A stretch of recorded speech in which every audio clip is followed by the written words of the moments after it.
Kumusta mga kaibigan? Welcome back na naman sa ating munting channel. Sa bidyong ito ay isa namang matinding gamit na kinatatakutan ng aswang ang ating pag-uusapan. Kaya naman kung ikaw o kayo ay naniniwala sa aswang at nakakaramdam kayo na meron sa inyong aswang tuwing gabi, nako panoorin mo ang bidyong ito at baka ito ay makatulong sa iyo.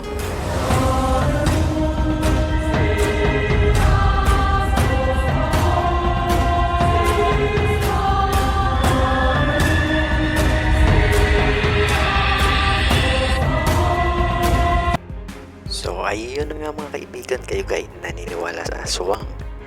Naka malamang ang sasabihin ng iba diyan tandang-tanda mo na naniniwala ka pa sa aswang. Pero ang totoo baka isa sila sa mga aswang.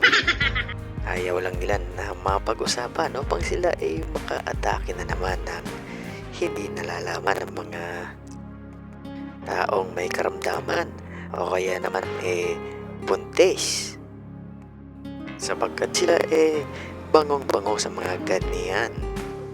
Pero ang iba naman talaga hindi naniniwala, sapagkat mating simula nung kanilang pagsilang hanggang sa ngayon wala pa silang nakikitang aswang.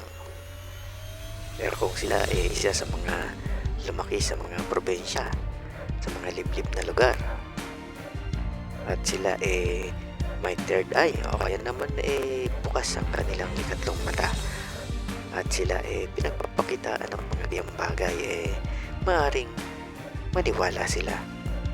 Subalit ang katwiran nga ng ilan to see is to believe. Hindi sila naniniwala sa bagay na hindi pa nila nakikita, o kagaya ng Diyos. Hindi sila naniniwala may Diyos sapagkat hindi pa naman nila nakikita ang Diyos. Siyempre hindi rin sila dapat maniwala na may utak sila sapagkat malamang hindi pa rin naman nila nakikita nilang mga utak. So ayun na nga ko ang pagkakalam ng iba kapag kabilugan lang lumalabas ang mga aswang Pero ang totoo niyan kapag sila may mga naamoy o nadadaanan ng mga buntis, o kaya naman may mga karamdaman na nakaratay na sa banig at hindi na tumatayo, hindi na halos makatayo, paborito nilang puntahan yan. Ganon din ang mga buntis, talagang yan pupuntahan nila, lalagabak yan sa inyong mga bupungan. At kung ang bahay naman ninyo mayroong silong, yung mga bahay na sinuuna yung may silong, kung wala sa yan sa bubong nasa ilalim yan, naninilong. Kaya naman magsakit ka lang daw sa inyong bahay upang kayo hindi puntahan ng aswang.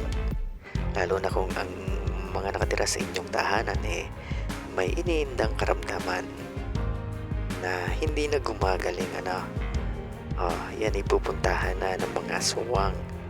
So marami nga palang klase ang aswang merong aswang na lipad, na lumilipad, merong aswang na naglalakad, merong aswang na nagiging malaking ibon, nagiging malaking pusa, malaking aso, at malaking baboy, at kung ano-ano pang hindi pangkaraniwang laki ng mga hayop.